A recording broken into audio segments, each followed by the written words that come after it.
Hello, Subaru Cowboy here. Working on Marlene. Already got her up in the air on jack stands.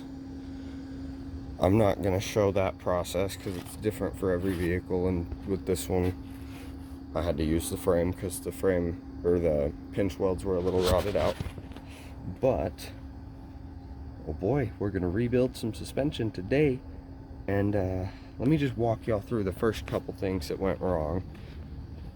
Pretty fast to find each one of them.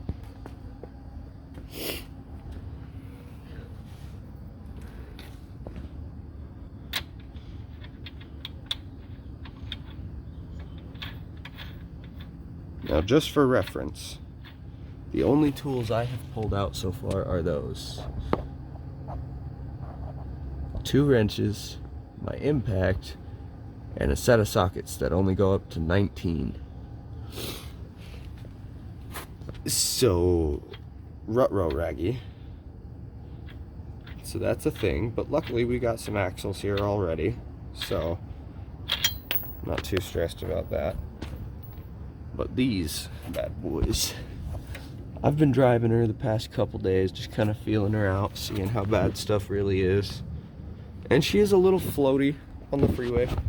She does float a little bit. She feels like, I mean, it is probably, I think, my first or second minivan I've ever driven, so I expected it to feel a little bit more like driving a cushion than anything, but this one was a little weird, little weird on the roads. Oh, I just noticed that too.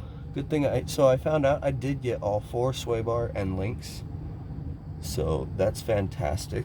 Get to replace that today. Oh, right. This was the main thing. Yeah, it ain't got no bushing left. So,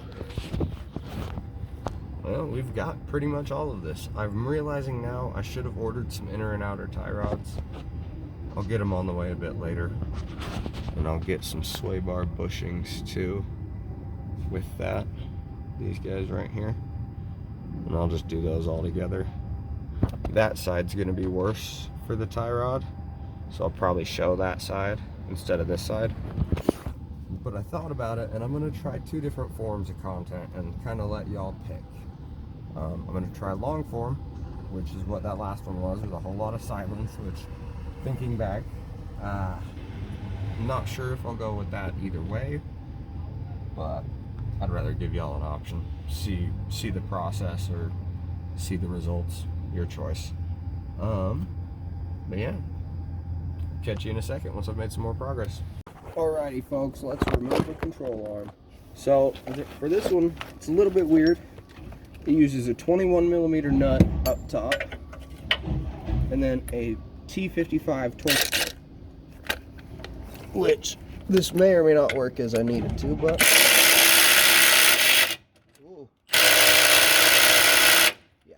so this is the second time I'm having to do this. You just crack it by hand, and that should get you enough leeway. Ooh. This one's stiffer than the first one too. Yeah, there we go.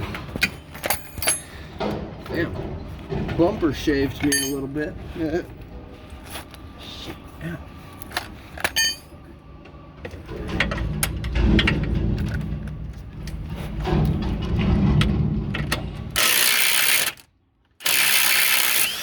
And ta-da! Whoop. Now, I will say a lot of these are hard to mix up, but you can mix up a few of them. From the seams of it, your strut bolt and this bolt use the same size nut and similar thread pitch. Just be careful not to mix them up. This is what I've been trying to do so far. Just throw it on a couple threads, set it to the side. This one I didn't because I have to trim it down, as you can see. This one was seized in there pretty damn good. I beat the hell out of it to get it out, as you can tell. And then hopefully someone actually sees this and can tell me something in the comments. I need to figure out what's going on here. The other side has 2 of these. Seems fair, sounds standard. This side has a cam lobe adjuster. And it's just the one side. Not sure how much of a problem it's going to cause. I marked all the bolts. I have a feeling that might be part of the alignment issues we're having. We'll find out. But now, this other one back here, this one's a little goofy. It used, for me, it's an 18 and a 21.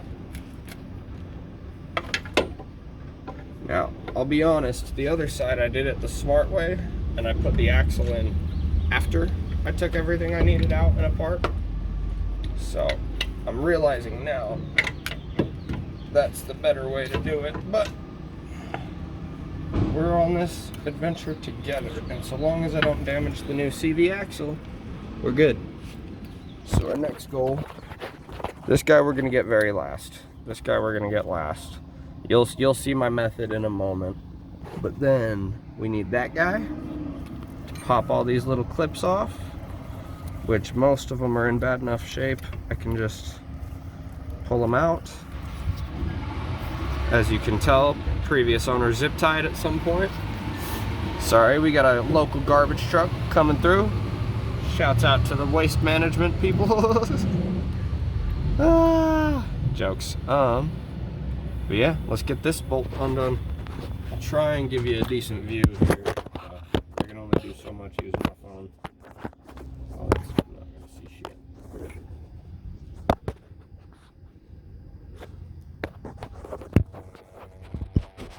Fuck it. I'll watch through your guys' eyes. Kind of. Maybe. We'll see.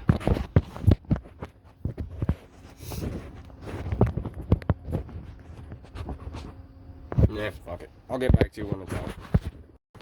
Alrighty folks, Subaru Cowboy here one more time. Maybe one more time, might be 1 or 2 more. Here to give you a quick little update. Today's vehicle is a 2006 Pontiac Montana. I forgot to say that in any of the previous goes.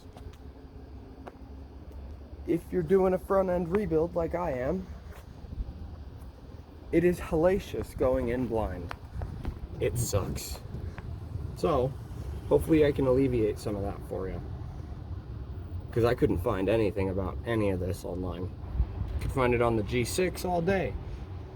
But if you're working on a 2006 Pontiac Montana SV6 all-wheel drive, whatever the hell you want to call it, this one's the all-wheel drive model. To do your strut, let me wipe y'all off really quick. Sorry, it's been a long day. To do your strut, you have to remove the wiper motor and linkage assembly, right? Doesn't sound too complicated. But to do that, you have to unbolt this to move it out of the way enough. And, you know, as well as that, you have to undo your fuse box here. That would all be fine and dandy if this just still slid in and out after undoing that. It does not. You still have to finagle it. You still have to mess with it. And it's just all around a fucking headache. Pardon my French. It is one hell of a headache. But you know what? We got her done. And I just realized I'm missing one. No, I'm not. I never took out that bottom one down there. So there's 3 bolts that hold this thing on. Yeah, one right there.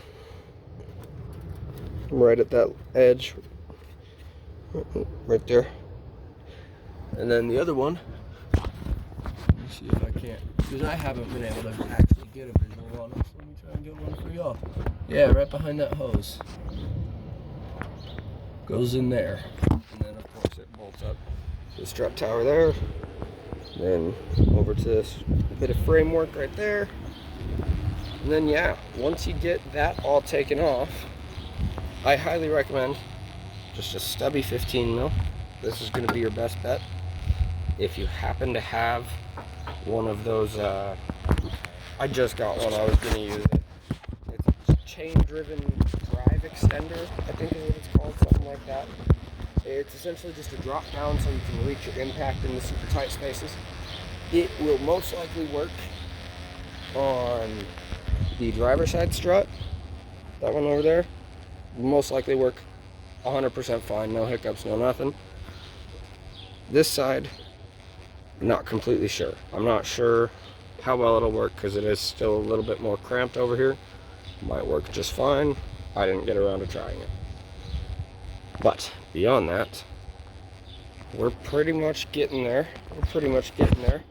I had to make a parts run because I got sent the wrong control arms, and then I went to the parts store and got given some more wrong control arms. These, the ones I have, supposed to have sway bar mounts. And don't worry, the caliper's resting on stuff. It's not just free hanging. But you'll notice this don't got a sway bar mount. So we kind of have to work with what we got for now. Oh, on top of that, these ones weren't greased. They weren't greased already, which is annoying as hell. If you're a manufacturer watching this, grease your shit before you ship it out. Yeah, beyond that, I'm gonna get this side put together. I am gonna end up getting some inner and outer tie rods. I'm gonna just do that when I come back in for the control arm again. It's gonna suck having to do it again, but at least it's just the one piece instead of the whole lot.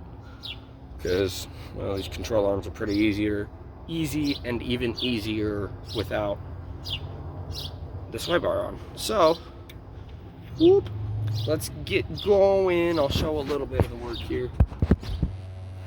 I'll deal with those bolts in a second.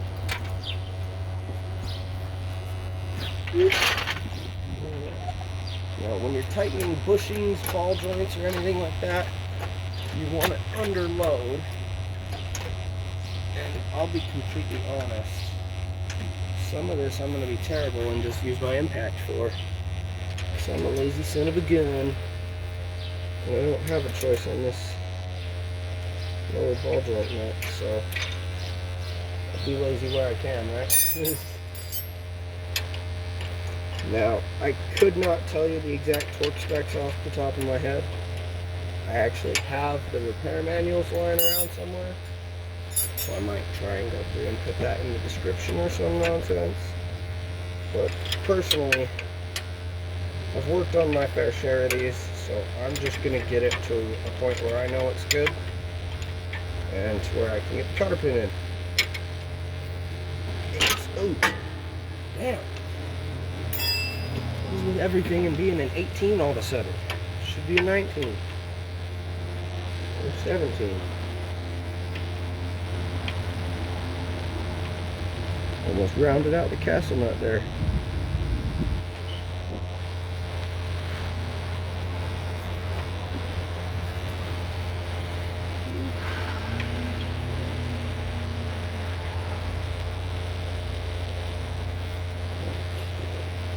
Shit ain't gonna work. That shit just ain't gonna work, folks.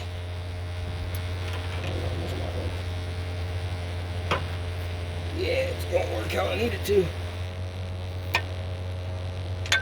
Damn, that motherfucker's tight already. Well, we get it just a little bit more under load, because that hardly counts. There we go. That's more like being under vehicle load, right, folks?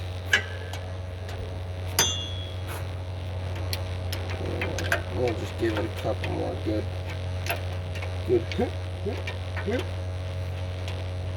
Couple of those. Once I get the fuckers on there. Oh, come on. I'm just gonna make my own life a little more complicated when I come back in and redo this. Because for some reason my 18 wrenches, my 18mm open end wrenches have all disappeared. I've got multiple 19s, multiple 17s, all of my 18s and 15s. They're fucking vanished. One of them I was just using earlier, and I'm quite fucking upset about it. Okay. And we can get the cotter pin through.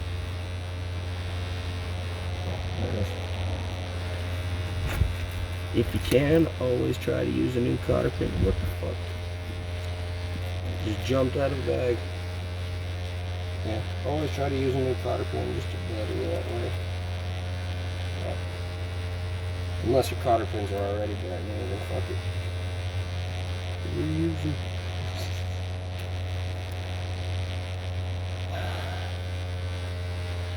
I've tightened it just a touch too much. And if you know a thing or two about ball joints, you know why that's a problem. If you don't, when you're torquing these down, you don't want to loosen them at all.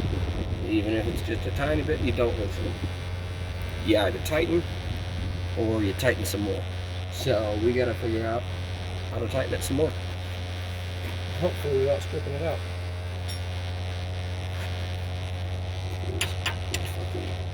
Adjustable wrench ain't gonna work no more. 17 is not like that. Actually, you know, now that I'm thinking about it, folks, I don't know why I'm so upset. That was one of the few 18mm on there from the start. I'm just being a pansy. Or a whiner, or whatever term you want to use. Hey, look at that. Fucking stubby guy. That should work. That should work plenty good. Hopefully.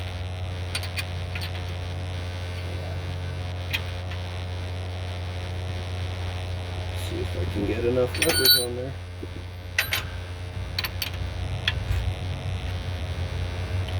I'm not kidding. We ain't going for leverage.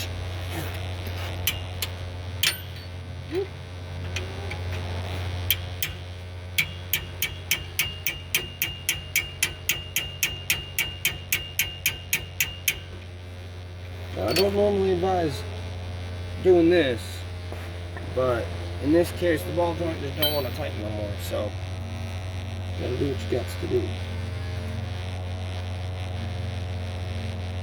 I can't tell if I just went barely too far or not quite far enough.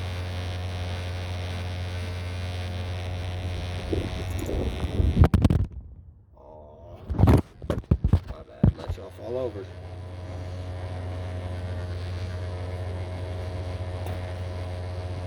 There's enough space for the cotter pin to get stuck. That's something, right? We're gonna try this way.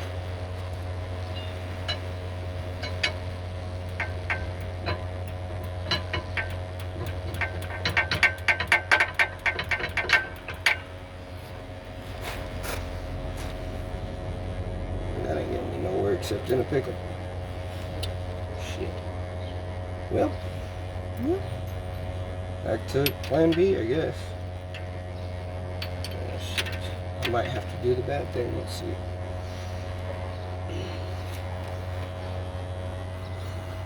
I might have over tightened it anywho, so this won't work out.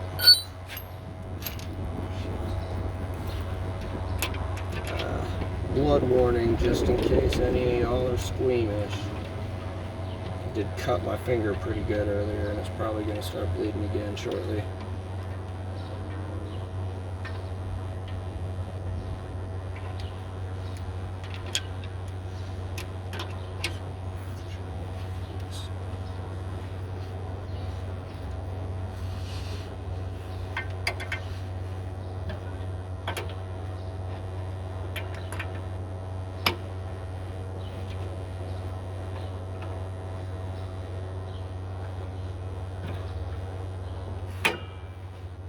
You know, I don't normally like to use adjustable wrenches unless I absolutely have to.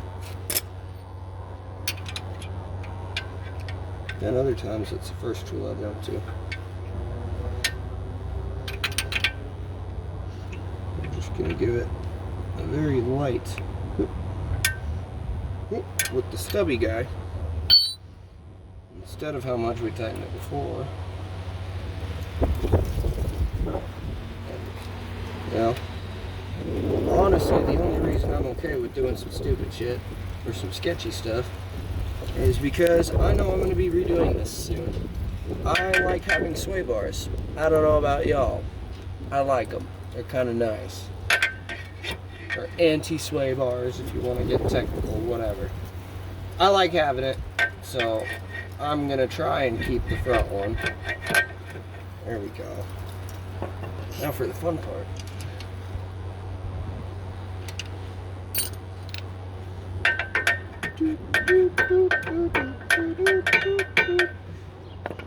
Oh, I'm gonna hate myself when I deal with this next time. So I'm pretty much gonna have to do a whole CV axle just to do the lower control arm. But we'll figure it out together. Oh boy. Alrighty. Now we're just gonna take a quick moment, and so this control arm I got is kind of a hunk of junk. I'm not gonna say which parts store I got it from, because, well, I'm not trying to start that war in the comments, or if it ever comes up, I don't want to be fucking known for that. Yeah, I went to a parts store, got some control arms, and I just needed cheap and quick, so that's what I got. And, well, everyone knows what happens when you do that, but it's alright. I'm gonna hop on Rock Auto, place an order for some control arms, some valve cover gaskets, likely a thermostat. There's a coolant housing shit off on the side. If you know these motors, you know what I'm talking about. I need to figure out what that gasket's called. So if you know, go ahead and let me know, please. Yeah, I gotta grab those, and then inner and outer tie rods. So, yeah, get ready for a part 2. But